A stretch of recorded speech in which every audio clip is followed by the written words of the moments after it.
quiet, privacy, and a peaceful natural environment. It's what draws people to the Chehalem Mountains area. Now, neighbors are rallying to preserve their way of life, which they say can only be done by keeping a cannabis processing facility out.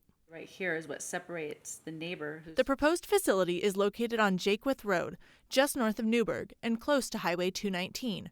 The applicants want to grow 5 to 10 acres of hemp, up to 10,000 square feet of indoor marijuana, and they want to process both crops.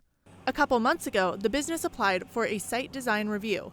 When the neighbors found out, they started a massive grassroots response.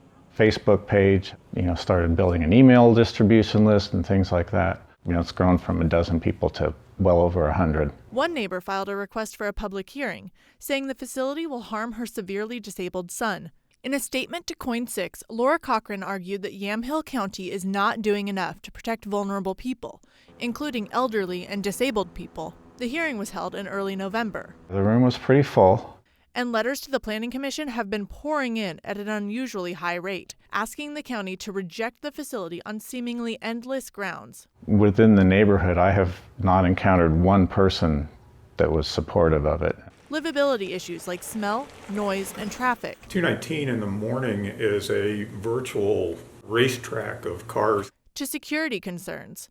Hemp is often mistaken for marijuana, and so a lot of burglaries and thefts go along with that.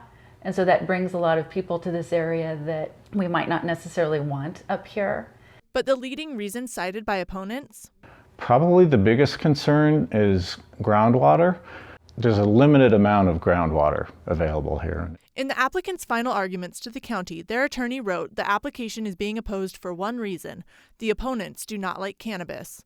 Neighbors maintain that's not true. It's not an anti-cannabis fight. It's just it's more of an inappropriate placement of this, what they're proposing. But much like the aquifers, their argument may not hold water. According to the county planning director, the grow operation is not what's under review. That is already permitted in the exclusive farm use zone. The county is only considering the processing facility. And the planning director says they can't outright deny it. They can only place conditions on the design. They're set to make a decision Thursday. I'm guessing regardless of who wins, the other side will appeal. The fact that people are coming forward, I think, is really indicative of how important this issue is. In Yamhill County, Hannah Ray Lambert, Coin 6 News.